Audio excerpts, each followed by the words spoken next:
welcome to the first plenary lecture for the Ways of Knowing classes, as well as I think we have some other visiting students as well for this talk.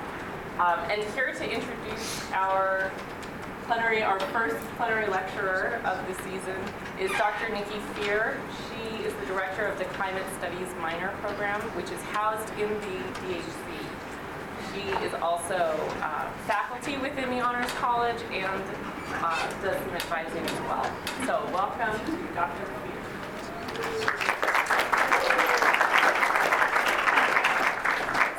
This is actually my first year officially being part of the Davidson Honors College, and I'm really glad to be part of this event tonight with all the first-year students, and I look forward to interacting with you as the year goes on. So I've known Dr. Mitchell Thomashow for several years now. We met when I was working on my doctorate, and he is an incredibly generous person with his thinking. As we'll see tonight, he's put together a new talk for us this evening based on some of his most recent thinking and work. We're in for a treat tonight because he is deeply committed to learning, to education, and to creating conditions for others to participate in their own learning. I know you are all in a class right now focused on ways of knowing, and this is what the topic is tonight. I got to know him, as I said, when he was president at Unity College.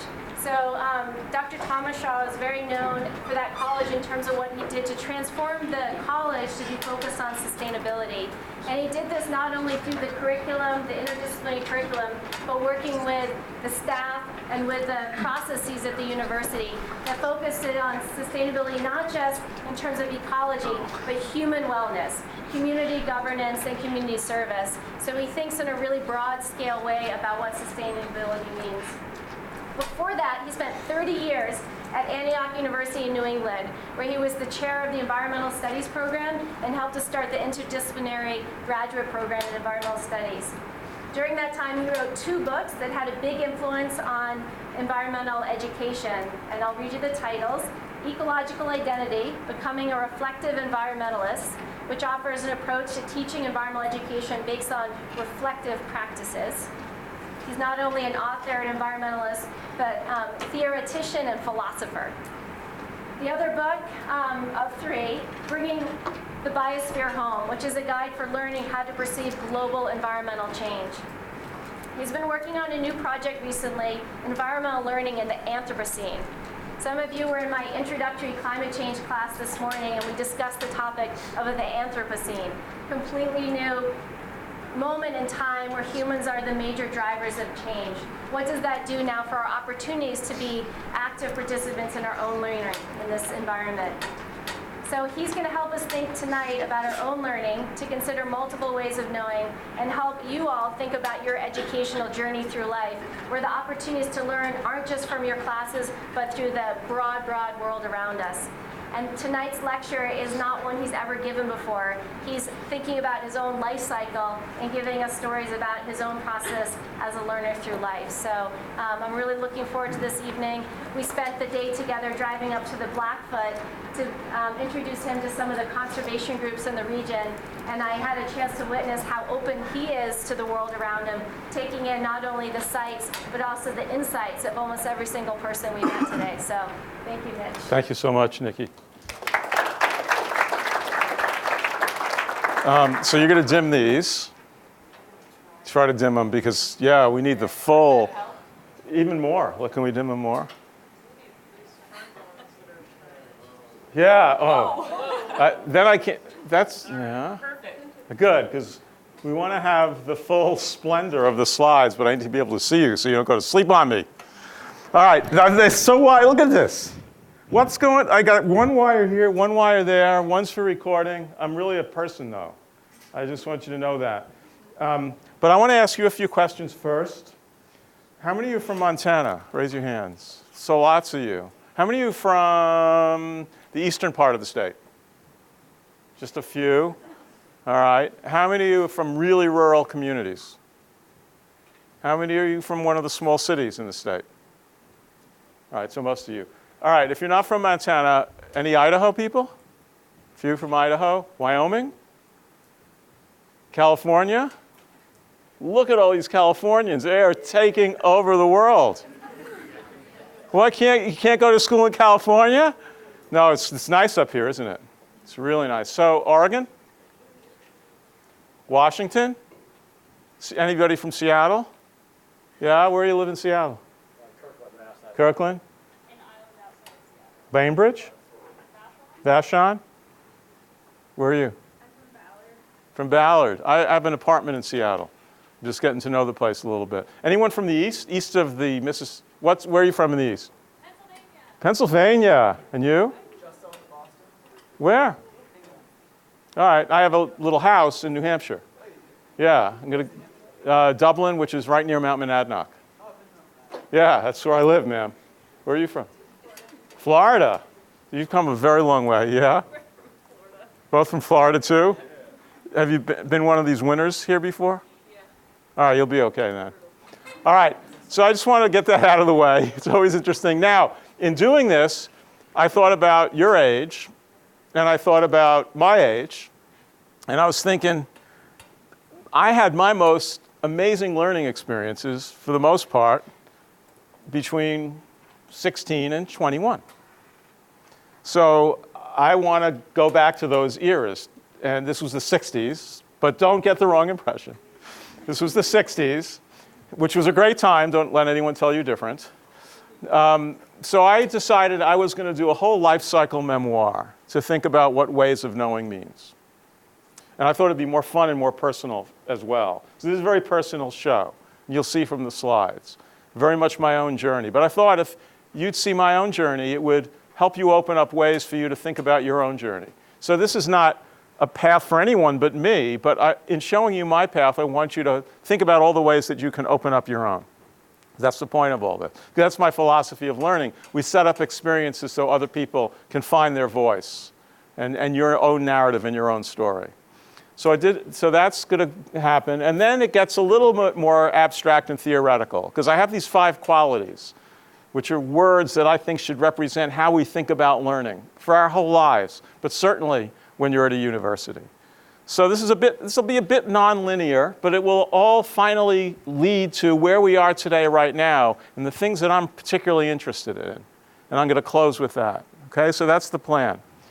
And I've not shown these slides before, so I'm very curious. I hope nothing embarrassing shows up. Jake Seven's my son, and he's a graffiti artist. He lives in Hobart, Tasmania. He was playing hoops. He's 6'6" at Clark University in Massachusetts and decided to do his junior year abroad. He went to the University of Tasmania and never came back, which is hard because we're close. He's a great guy. But he's made a successful living as a mural artist. He teaches in schools. He gets commissions. So most of the artwork you're going to see is his work. And I'm showing it not only because I'm proud of his work, but I want you to see another way of thinking about art and as a way of knowing throughout this entire thing. So this is the perfect way of thinking about ways of knowing. This is in situ, this is in the middle of some forest in Tasmania. You just come upon it.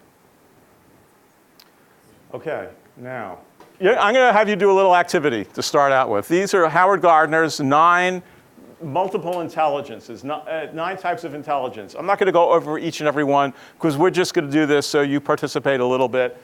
Musical, kinesthetic, which is body, interpersonal, how you relate to other people, linguistic, language, logical, you know what that is, naturalistic, that is the extent to which you understand the natural world or that appeals to you, visual and spatial, intrapersonal. What's the difference between intra and inter? Intrapersonal is with others, intra is within, probably. Yeah, thank you. I knew this is an honors college, very good.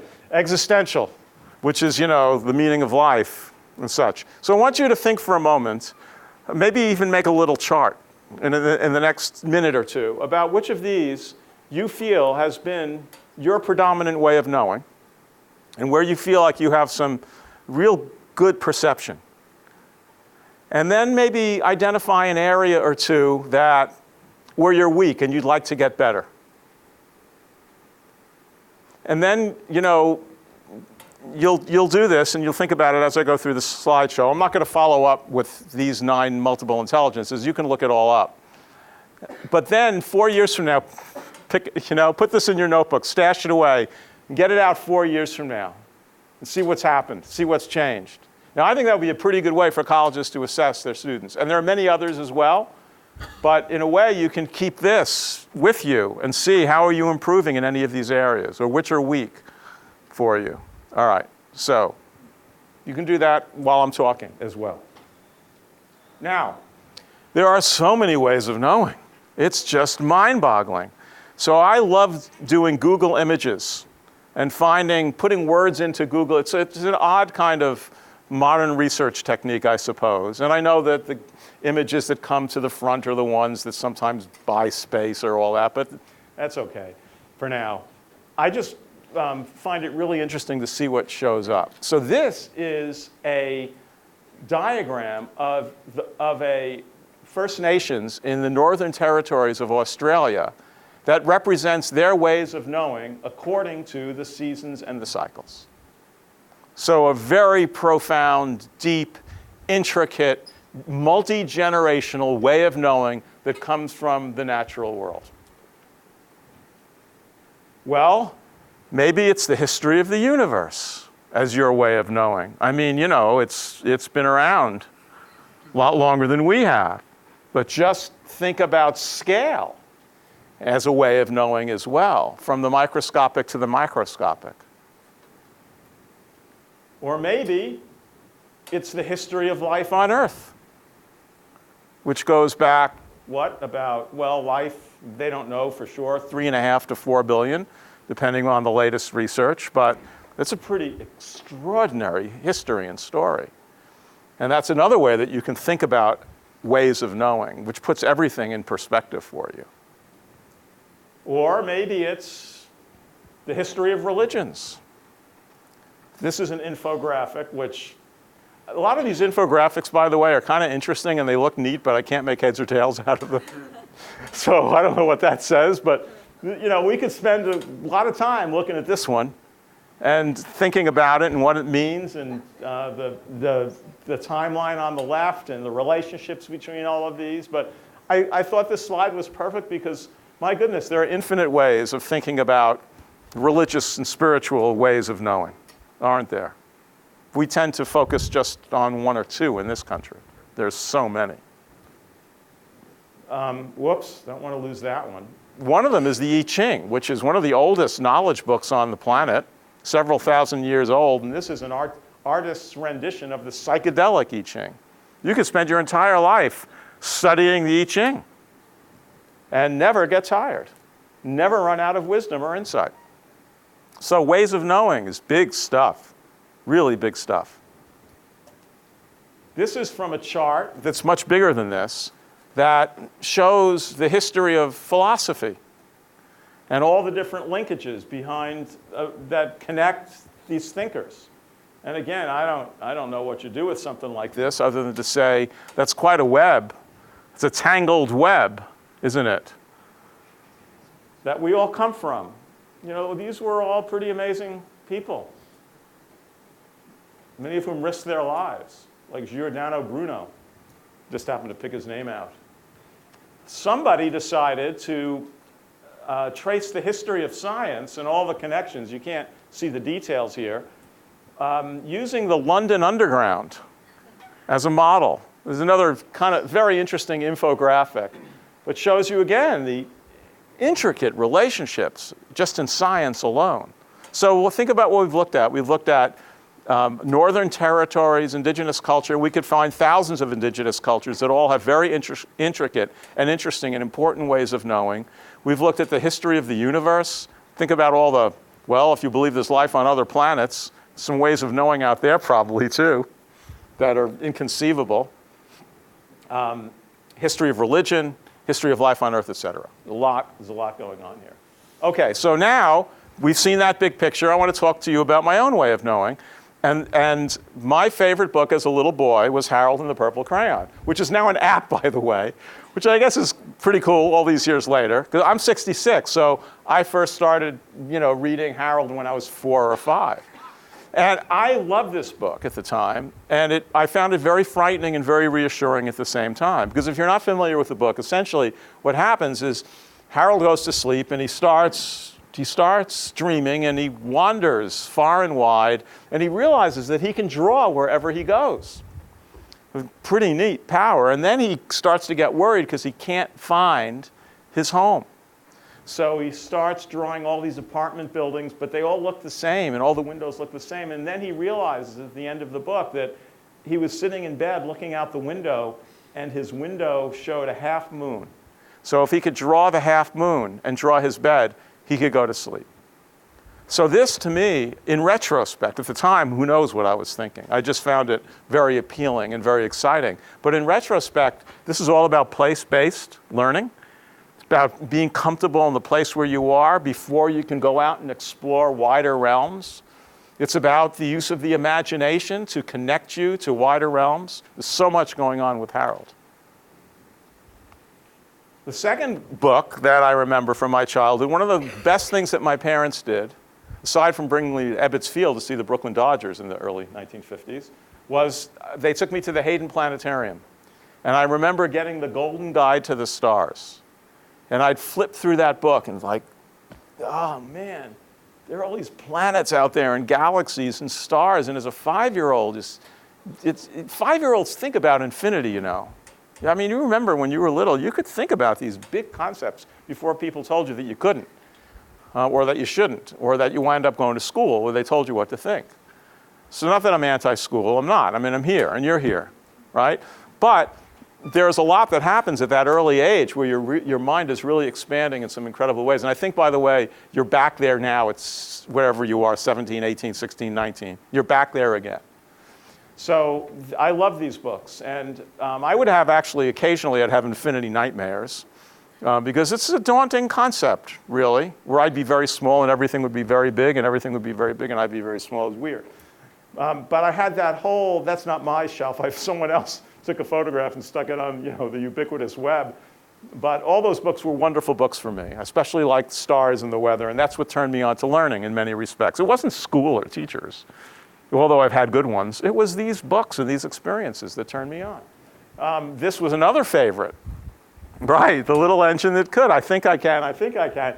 And what I didn't remember until I got this page out was not only was this a tale of perseverance and confidence and overcoming adversity, but there was a challenge because the engine had to bring all the toys and animals up for all the little girls and boys to play with. So this was important. And sure enough, I think I can, and I did it. And this has been, for me, a motto of my life, always, to perseverance. And if you look at any of the, the hip books, the Malcolm Gladwell stuff about, tipping points and innovation and genius, they'll all tell you that, yes, people have tremendous natural talent, but what separates folks is the perseverance. So keep that in mind. All right. Sports has been an incredibly important part of my life for lots of different reasons. Obviously for the social aspects of it and for the fandom and for still feeling affiliated with New York all these years later, even though I haven't been there forever and ever, because I still love my teams. Now it's the Mets, not the Brooklyn Dodgers, because they left. But the other thing that these books did for me is they turned me on to numbers.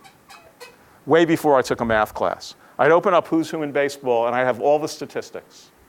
And that's how I learned to do math. So I reached the point where I could go to the supermarket as a 6-year-old, and I could add up all the numbers before the cash register could. And the only reason I could maybe I had some natural talent, although I didn't really go beyond. The calculus was my undoing. But I learned it from baseball and just loving statistics and thinking about it from that point of view.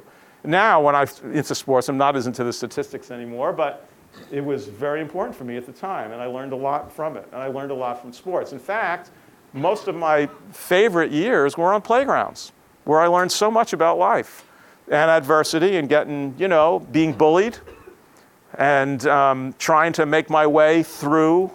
When I played basketball in the city, there'd be like 12 courts, and you'd make your way to the court where you could be. Like, let's say you're third level. And then if you're really feeling good, you can go to the second level and see if you could stay on that court. That's what it was like. And I had so many great years playing ball, and still do play on occasion with older guys who won't hurt me. And same with baseball and wiffle ball and stickball. Oh man, I cannot tell you in high school the hours I spent playing stickball, where you just needed really 4 players, and you'd pitch against a wall. It was amazing. And you know, there's a great book about Obama and hoops called The Audacity of Hoop. And it shows the importance of basketball in his life going back to high school. And it could be any sport. You know, for me, it was basketball and baseball. It could be any sport. And for him, it was the interpersonal relationships. It was so many aspects of learning. So ways of knowing, for me, play, sports, hugely important. And if it is for you, think about that and what it means and what you've learned in that regard. I used to love maps. Just before Google Maps was even an idea and whoever invented its head, I used to love to go to gas stations and get free maps from gas companies that don't even exist anymore. And I remember the Goodies School Atlas that my Aunt Helen had, and I opened that up, and it was filled with these really interesting maps of the world. I had a little globe, National Geographic maps, and a marble collection. And to me, the marbles represented those maps and the globe and the earth, all those things combined into one.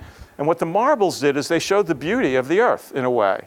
The marble was like a facsimile of all the globes and all the planets there are. So again, all these equivalences. And again, it's in retrospect that I'm telling you these things. Was I really thinking them when I was 6 or 7 or 8 years old? I think I was. I can't know for sure because memory's weird, but I think I was. So maps led to games and board games, starting with baseball games. I love board games now. My wife and I play board games almost every evening, and I'm so thrilled to see the really virtual proliferation of games. But if you look at these, it was Park and Shop as a little kid, which I loved because you could simulate running around town and shopping. But it gets really sophisticated. Go is one of the great games in the history of the world, several thousand years old. Finally, they got a computer that could beat it. It took a long time. But the world of gaming and play and the forms and structures and visualizations and possibilities were very important to me. And I'm going to say more about this a little bit later. Music. I'm a musician. I play guitar and keyboards. And I actually was able to find all my guitars online. The first guitar I had in 1966 when the Beatles were out, and into software instruments and the virtual and the visceral all integrated together, and musical awareness and musical knowing. I still play a lot, take lessons actually from a guy who's much older than me and who's amazing. So you never stop with any of these things. These themes, the reason why I go back to these early years, none of them have stopped for me. I'm still learning and aspiring to know as much as I can about the wonder of perception. There's a great Jewish philosopher named Abraham Joshua Heschel who said, a minimum of perception is a maximum of enigma, which maybe is your ways of knowing quote for the day. I'll give you that one again. I should have put it in here. A minimum of perception is a maximum of enigma. The fact that I'm even having this conversation with you is a miracle in and of itself. It's really something that we can do this. We've developed, you know, sometimes you see the madness of contemporary life and you really scratch your head and wonder. But then again, you look at this conversation and all of you, and it's great. All right, now I'm going ahead to 1967, when I was 17, a freshman in college, like most of you. And in those days, it was a pretty interesting time because you had the anti-war movement, the peace movement. You had the civil rights movement, which started everything. You had the women's movement. You had the environmental movement, and who knows what else. And you had the music, the Beatles and the Stones and the Motown groups. It was amazing because every week or 2 weeks, I am not exaggerating, it was just a new conceptual, cultural challenge that was just, we really thought that we were going to change the world. Very interesting and exciting time. Anyway, I used to go to I was going to college at New York University, and I was in the Bronx in New York City, and we used to take the subway down to see the groups that were all the groups that were coming from England and the West Coast for the first time, like Cream and Procol Harum, all these bands in small venues. So we'd go down and see them at the Cafe A Go-Go, and before every concert, I'd go to a bookstore called the 8th Street Bookstore. It's no longer in existence. And I'd want to see all the new titles that were out. I was so interested and curious about all these things that I wanted to know about. And there was no World Wide Web or any of that kind of stuff. We just click and find and click and find. Anyway, one day I saw this book, the Whole Earth Catalog. And it was, to use the language of the time, it just like, wow, it blew my mind. It really did. This book with the Earth on the cover. And I opened up the sections, and it was Understanding Whole Systems, Shelter and Land Use. So you could read that. And this, for me, this became my way of knowing for my entire career. Because in retrospect, the things that Nikki was telling you about, my entire career, which is, goes 50 years or so now, 45 or 50 years, has been to set up learning situations so people can explore and investigate this whole idea of a whole Earth.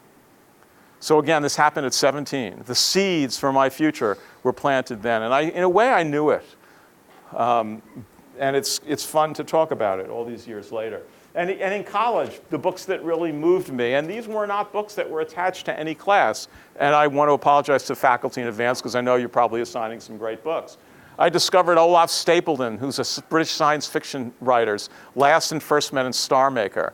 And Stapledon wrote A History of the Future of Humankind in Last and First Men. And then in Star Maker, one day a man leaves his consciousness and goes out and explores the universe as a disembodied consciousness and finds all these other species. I was like, whoa, this is great. And I discovered Eugene Cormandy's Concepts of Ecology in the I Ching, and a book called Be Here Now by Ram Dass, and Lewis Mumford, who wrote Histories of Technology. I discovered almost all these books on my own because I was interested and curious. These albums, wow. I mean, the cover art was just sensational. Absolutely sensational. And I remember, these albums were like universes. And Sgt. Pepper was a universe. I mean, the cover says it all. They were all like universes to me. To explore, to learn the songs, to learn the music, to understand the message, understand what was going on in those things. Going deeply as much as I possibly could. And now we're moving more into the current day, and then I'm going to get into the 5 qualities. So these are other books that have really influenced me throughout my life. And I'm showing you all these things not only to share my enthusiasm with you, which is very important to me, but also because I love books. I think books really matter a lot. And to this day, to me, there's nothing as precious as opening a book. And to think that someone put all that time and effort into composing these words. And language itself can be so amazing. So I was very influenced by Heschel, and that's my music teacher who wrote a wonderful book, Gary Snyder, the great poet, and all these other things. These are books that really mattered to me. And I took it all the way up to the present day because I just discovered Landmarks by Robert Macfarlane. And I brought it up to the present day because then, even now, every once in a while you discover something and say, wow, I can't believe I didn't know about this. There's so much in here to inspire me. Anyway, what this guy does is Macfarlane, who's a great writer, one of the best writers I've encountered really in the last couple of decades, is that good. This guy is really a great writer. Macfarlane is upset because the British Children's Dictionary every year has 100 new words that are tech words replacing natural history words. So he's wondering what's happening to the language of natural history, what's happening to the language of nature. So he collects a glossary, gets tens of thousands of words actually, from all the languages of the British Isles, including languages of migrants, Gaelic and Celtic and Irish and you name it. And he's put together this glossary that's organized by landscape type. And in between, he writes these amazing essays that connect it all together. And you read it and you're so inspired because every word represents a way of looking at the world. Talk about ways of knowing. Every word is a way of looking at the world, a way of looking at the sky, let's say, that you had never quite thought of before. So maybe you can invent some words too. Or maybe you can resurrect words or take the meaning of words really seriously, especially when you write your papers. The words do matter, and it's important to think about them because there's a great beauty, and it's not just to write it so you can almost throw up the concept, if you know what I mean. You write it because you want to massage it and understand what these words really have to say. And it's a lost art, and if you can do that well, you're going to be all set. I guarantee you. If you can write well, and write clearly and reasonably quickly, you are going to be all set. And if anything, a liberal arts college will understand that. Anyhow, okay, but it's also people.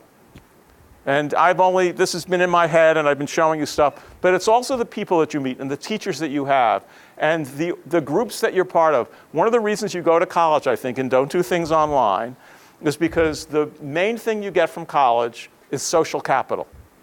You get the relationships that you build with your teachers and the faculty and each other. And that's what will last you long after any book you read, in spite of what I said. It's the relationships that you build and the social capital that you build while you're here. So these are people from my life, Gary Snyder. I've been very lucky to have spent a lot of time with some of the really fine writers and nature writers.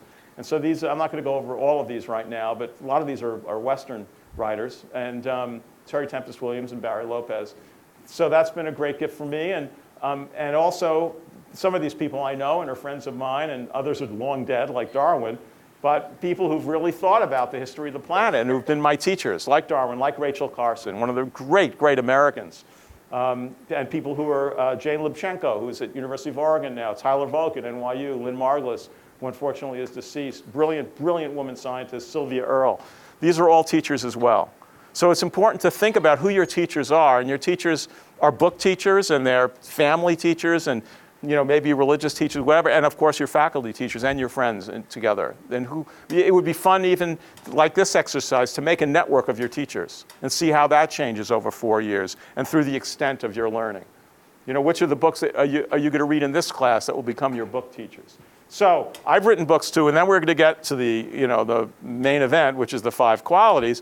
But to me, this is a culmination because I'm very proud of them, the various books that I've written. This one, Ecological Identity, is all about the different ways that you think about your relationship to the natural world. This book is about global environmental change and how we learn to think about it and why we don't think about it very much. And this is about sustainability, and it's my experience as a college president and trying to move not only our college but lots of colleges forward on this path. So those are the things that I've done. And now, okay, this is, I don't know, how much time have I taken thus far? Where am I clockwise? It's about, how much do I have left? About 20? Over here is the clock. Oh, there you go. Yeah. All right, well, I have about 20 minutes left. Good to know. All right, I'm going to throw these words at you, but then I'm going to show you pictures for most of these words. So this is a scheme I've been developing. And I used it for the first time in a class I teach at Royal Roads University, which is on Vancouver Island. I used it this summer, and everyone really seemed to like it. I don't know that these are the correct words yet. And I haven't settled on them. I'll find out over time as I think about it. And it's a mix and match thing. So I've created an order, because we like to do that, but it's more of a hologram. Any word leads to all the others, in a sense. You can go from pattern recognition to posterity and networking to imagination. They're all linked together. But I've tried to organize them to make some sense out of them. So what I'm going to do is I'm not going to define the words, although eventually I'll have to do that, or think about them in tremendous depth with you. I just want to explore them with you very briefly with some artistic representations. But to me, especially for an ecological way of knowing, which is really what my emphasis has been. But I would say that that's pretty primary and foundational, given the fact that we're animals on this planet. These are some of the ways of knowing that I've really settled on now. Okay, so, and again, observation. What's your skill as an observer? What do you see? I mean, Nikki and I took a drive up to, how do you say it again, Ovando. It was breathtaking. I mean, there was more than I could possibly take in on that drive. It was so interesting. Between the colors and the landscape and the way the land was used, so dynamic, so amazing. So what did I observe? And I bet if you were sitting there with me, you would have observed different things than I observed. And we could have shared our observations, which was really fun. A very interesting, fun thing to do, by the way, is to take a walk outdoors sometime in a class or in any kind of setting and ask people what they've observed after 10 minutes, and you'll find that everyone observes different things. There's some things that everyone observes together, but observation is really important, and it will make you a better writer and a better thinker if you observe really well. So some of the aspects of observation are perception. This is all Jake's work right now. Imagine coming upon this on the beach one day. Oh, what have we here? And perception in and of itself, I mean, there's so much we can say about what that means and how we perceive and the use of the senses in that regard. Identification, thinking, being the same as.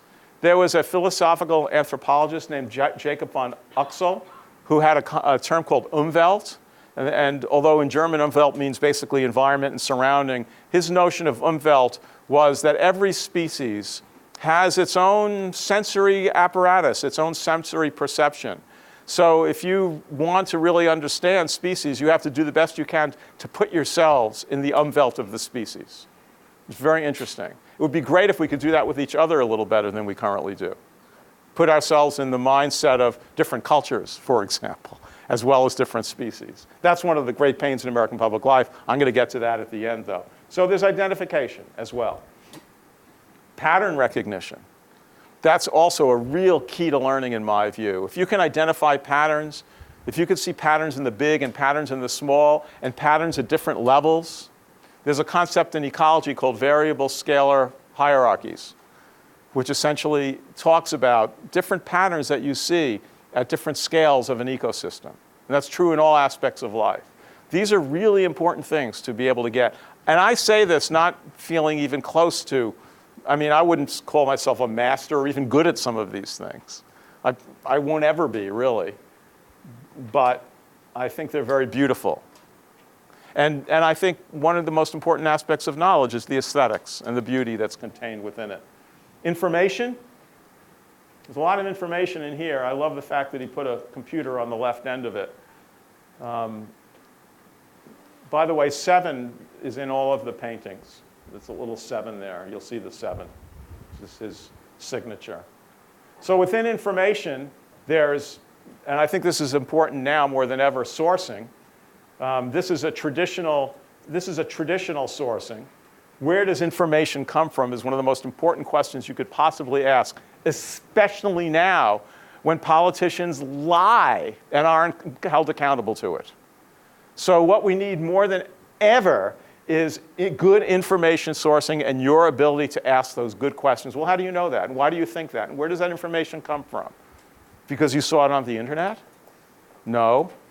So these are, and when you do your own research and write your own papers, is to be very careful about this. That's why citations come in and all that kind of stuff. So information sourcing is a very important skill within, well, sourcing within information. And this is another way of looking at sourcing too, by the way. This is the local search ecosystem because there are hierarchies here that are determined essentially by who controls the operations.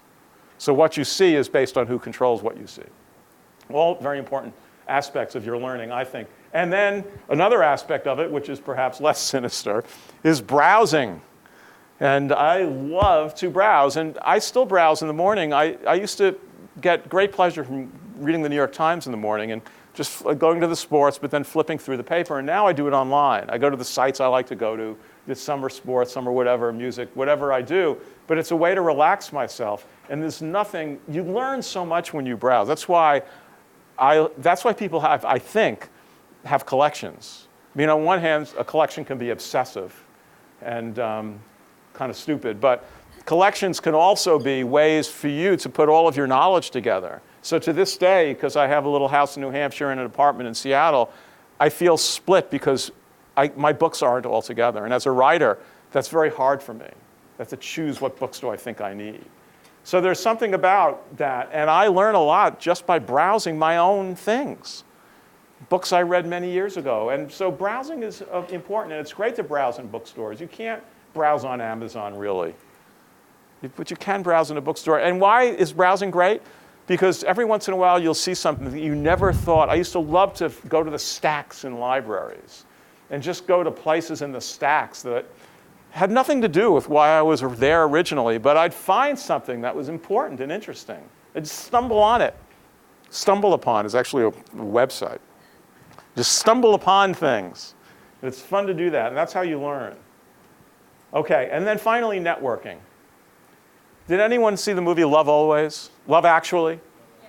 Oh, it's a great movie. It's a romantic comedy, and it's very charming and fun and all that. But at the end of the movie, There's an incredible scene where all the people in the movie are turned into, pixels. There's photos of each of them. And then it multiplies and it multiplies and it multiplies. And then the people in the movie become everyone on the planet. It's the Facebook idea, in a sense, done right. And I love the fact that, we have such power in a network. And how you network is another important part of your eventual success in terms of your ways of knowing. And that goes back to the social capital thing. If you can network well with each other, if you can network well on campus, if you know who to go to when you need something, if you know how to get groups of people together for a given task, then you're going to be very successful. So this is another network. This is a food web. Pretty interesting, all the different intricacies of what eats what out there. And that's networking. So then we go to interpretation. And I couldn't think of a better slide for interpretation than the photograph of the Earth from above, because there's a lot to interpret here. Aside from the fact that you don't see people, which is kind of interesting and weird at the same time, we've got all the weather systems and terrain.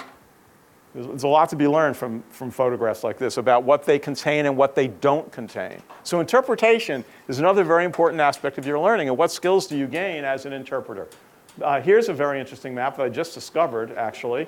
This is a map. It's an interpretive map that National Audubon put out to show the roots of migratory species in the face of climate change.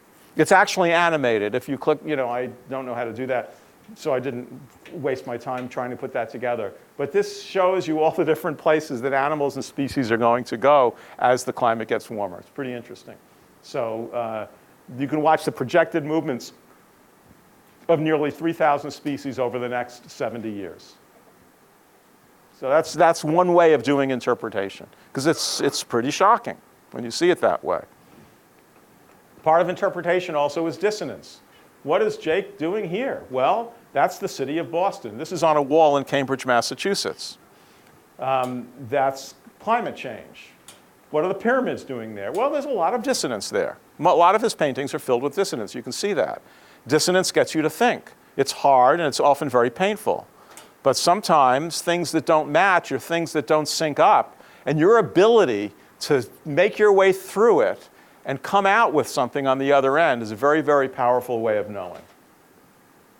There's dissonance here. This is by the great artist Christopher Jordan. This is a portrait of which is a facsimile of a very famous piece of art. But this was put together as a mosaic, and all the plastic comes from the Pacific gyre. This is gyre, however you say it, gyre or gyre? Gyre, okay. So the Pacific gyre, this is all the mosaic plastics that come from it. So that's dissonance, for sure. And then the narrative. What stories do you tell? What's your voice? How are you going to tell stories? This is one way of telling a story. Here's another way. This is also my son's work. What a story is to be told. There's dissonance for sure as well. But narrative is a part of interpretation. I mean, there could be, I took Rozchat's Proof of Life on Earth, because cartoons, and there's so many different modalities and venues. I've just chosen a few of them, but there's so many ways for you to engage in narrative. And I just encourage you and urge you, because I'm not really accountable in a way, so I encourage you and urge you to think of all the different ways you can to express yourself through your art and not only the written word, but all these other ways as well, because they'll all make things better. It's like, why all the sports players get hurt now? It's because they start, if you're a great basketball player, like when you're 8 years old, you're playing in travel leagues. And by the time you're 23 or 24, you're burnt out. In the old days, they played all the sports. And they didn't focus on one. They did them all. But now everything is specialized and focused. The same thing ought to be true of your learning. Explore as many different modalities as you possibly can, because they will make you better at the one that you ultimately choose. Synthesis, very important skill. It's hard to do. It takes a long time to get good at it, but some of you may be good at it right now. The ability to look at lots of information and go, this is the essence of it right here. I think I've always been pretty good at this. This is my favorite thing. This is what's got me along in life. To be able to sit in a room, people are having a conversation. Here's the essence of your conversation. Now let's move on, please. It was especially helpful as a college president. I can put up with this for so long. We'll deliberate, and it's okay. We'll try for consensus, but here, look, this is the essence of it. Now let's move on, please. So synthesis, there are a lot of ways of doing it. And one way is to organize things. So there's a bug collection all put together in some pretty interesting and neat ways, right? That's a form of synthesis. Here's another form of synthesis, making really great charts. I couldn't resist putting sustainable development goals up there. There are a lot of ways to do synthesis, but it's getting to the essence of information. It's worth practicing that, for sure. And it's worth assessing yourself. These are all assessment tools that you could use. Have I gotten better at pattern recognition? Have I gotten better at dissonance? Have I gotten better at anything? How do you know? Et cetera. And then expression. So I found that one the other day. I was very amused by it. There are lots of these. If you go on to Google Images and expression, it's so funny. You take a word like expression to see what comes up, right? So all these little faces came up. But it's pretty amazing, really, all the varieties of things you can do with a few squiggles and shapes, you know? So one aspect of expression, maybe this is my favorite quality, is imagination. Hundertwasser is a brilliant artist. He's now deceased, Austrian Jew. He did his work all over the world. A lot of these are from Vienna. But this is what cities could look like. Cities don't have to be the way they are. Cities can be amazingly beautiful, filled with nature and filled with natural forms. And it's his imagination that he delivered on it, actually. Look at these curved houses that represent, you know, the fact that life is filled with curves and not squares. He has this particular apartment which I visited. There are trees that grow through the apartment. And then improvisation, which is another very important. I've used music here because I'm a musician, but my friend David Rothenberg has a whole bunch of books on insects and plant and whales and birds, and really looking at the whole notion of, he tries to improvise with them. He goes into the field and he plays music. He jams with the critters. But you know, this is a form of improvisation that has been very special to me. This is a painting by Kandinsky called improvisation. In a leadership capacity, when I was the president of Unity, I had to improvise all the time. No one taught me how to be a college president. I never thought I'd be a college president. I mean, I got recruited for it, and I wound up doing it. It was one of those, like the Talking Head songs. How did I get here? I don't know, but I did. And everything was new. I had to really think on my feet and figure out, what does this place need? And how can I respond in the best way possible? And then activation. Activation is making it happen. It's one thing to improvise, it's another thing to imagine, but how do you make it happen? So you can have, it can be a group, or it can be a plan, or a strategy, but making it happen matters. And finally, we have, and I'm not sure of this word yet, manifestation. And that is going beyond making it happen, but having specific, tangible outcomes. He works in the sustainability office at the University of California, Riverside.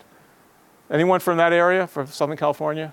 Riverside is lower middle income, lower income, high desert. The campus, it's an R1 California institution, 14% Caucasian. This is the future, this city, this campus. This is what we're dealing with. And this guy is building a garden out of the desert with his sustainability operations. That, to me, is a really interesting example of manifestation. Generosity is one example of manifestation. These are all people around the world who have engaged in sustainability action projects in their communities and have made a huge, huge difference. I don't remember each person, but I gathered this for another presentation I once did for a series of books I had people read. And that's really beautiful. You know, generosity is what makes for a good life, really. And how do you go deep within to be as generous as possible? And posterity is another one. Doing things, this creature is looking at us, making sure that we're looking out for all the species. But posterity is doing things so that you're thinking about the distant future. It could be all species on the future of the planet, or it could be multi-generational, doing things as if you have your grandchildren in mind, which is about as far ahead as we can think these days. But we should be able to think in multiple generations. It's really, really hard with instantaneous Twitterization. And I like that stuff too, so I'm not being judgmental. It's very compelling, the instantaneity of modern life. But really, we need to think bigger. And finally, flourishing. I love this. This was a painting Jake did. There was sister cities in Tokyo and in Hobart, Tasmania, where he is, and one in Italy as well. And so he did a painting that was commissioned. And this, to me, represents a kind of flourishing, because although there are no people in it, it's a landscape, it's a beautiful landscape, and flourishing is such an important part of how we are and what we do. And flourishing is also family. It's my daughter and granddaughter. You've seen my son. Jess is a school teacher, and that's why we're in Seattle, honestly. So flourishing is family, and flourishing is happiness, and all of those things, what makes for a really good life. I couldn't leave that part of me out. Now I'm going to finish by telling you what I think is important right now and where I am. And the reason why I even became a college president was not because I get off on administration. I don't. I like leadership, though. But I felt like I had a chance to manifest what was important to me on a college campus. And to me, learning to perceive global environmental change is the crucial educational challenge of our time. For me, again, this has been so personal. And what I hope, the reason why it's personal, again, I'll say it again, is not because I think this is your path or should be your path. You're all different people. But I want you to see how my thought process in thinking this through. Because I felt that's the most valuable gift I could share with you, is my thought process. So these are the things we're facing. 6 mega extinction. 5 times during the history of life on Earth, we've seen mega extinctions. We're more than 60% of all the species perish. We're in number 6 right now. Plunging declines in biodiversity. What I like to describe as rapidly changing atmospheric and oceanic circulations, because that diffuses the language a bit. But essentially, that's what's going on. These circulations are changing in ways that we don't completely understand. And we think it will result in a great deal of climate change. It already has. And biogeochemical imbalances, which is the biggest of the issues that's not really well known. But there are all these biogeochemical cycles, and they're changing, they're being altered, and they have very important effects on the planet. Now, this is not a doomsday scenario. This is just this is data. These are the observations that Earth system scientists have come up with. We don't know where any of this will go. We don't know what any of it means. But we do know it's something we have to pay very, very careful attention to. So, is this my, no, I have 2 more slides. Okay.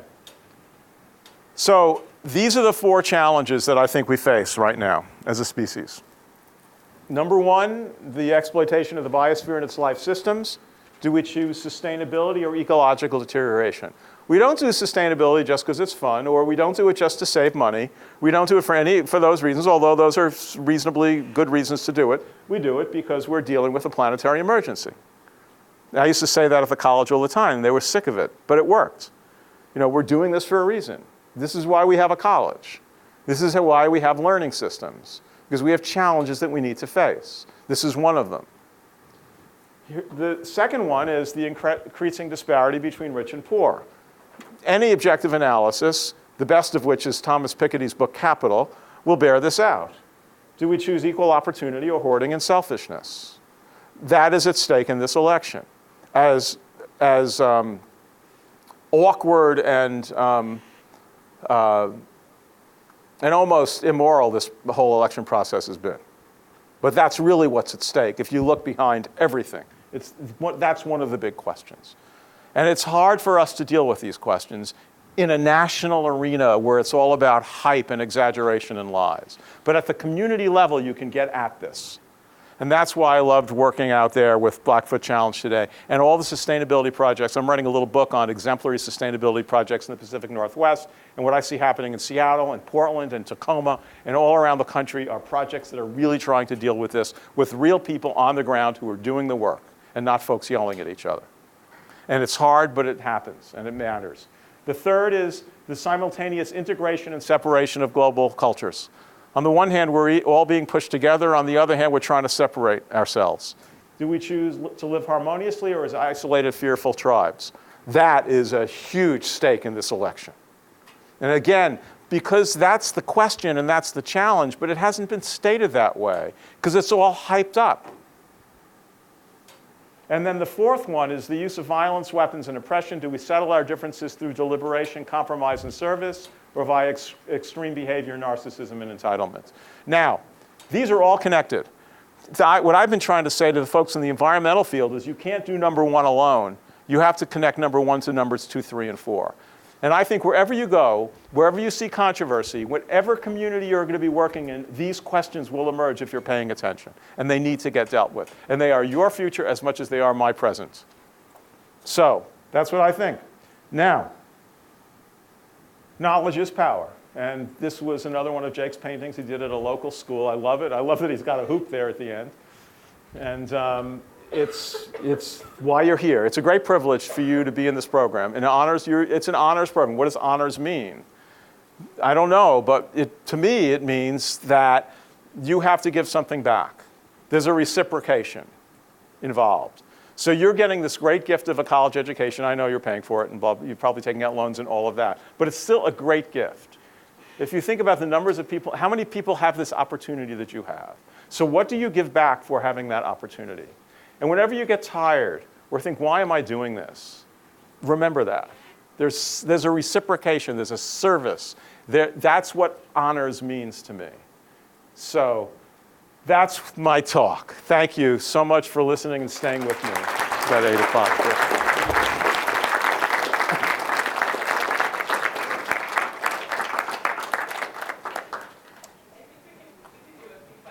Yeah, and I'm happy to stick around afterwards for anyone who wants to chat about anything in the world. Any questions?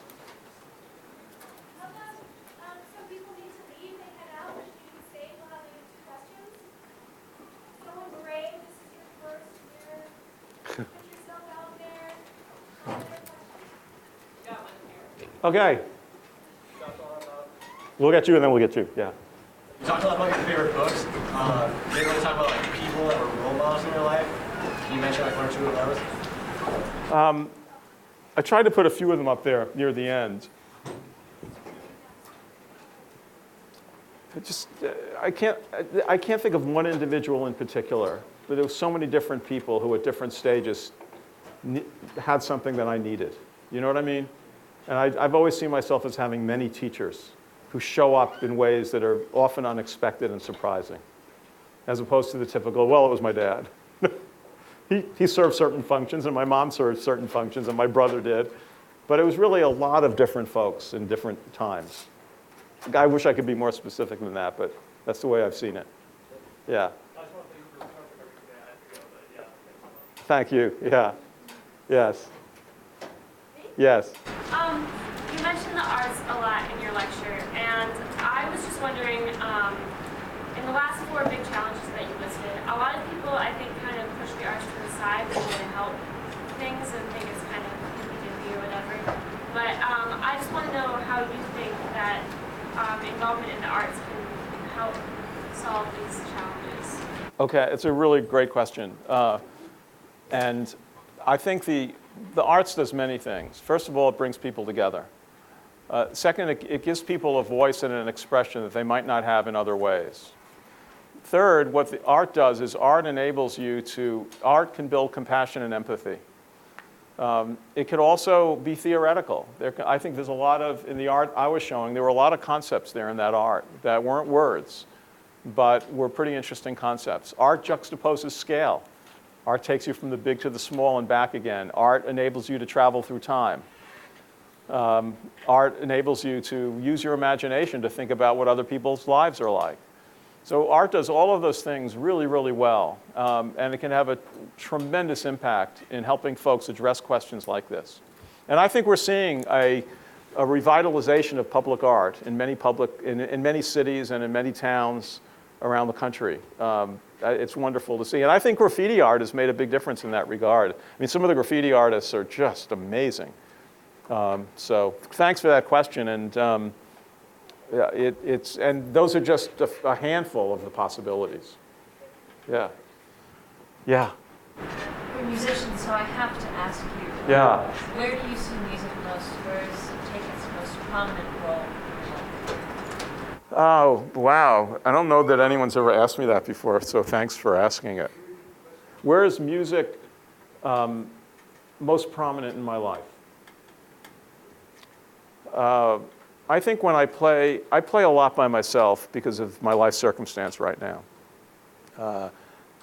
When I play with other people and we just have a common understanding of what we're doing, it's amazing to me. There's nothing better than, being in that space with other musicians, singing in particular, but it could be any way. That is the most meaningful aspect of it for me. So, yeah. Yeah. Out of all the ways of knowing and interpreting the world that you talked about, what do you think they help you understand the most? Like, what's the most difficult concept that they helped you? The meaning of life.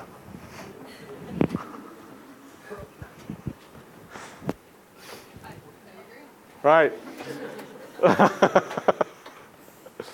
Any other questions? Thank you all. Good luck to you.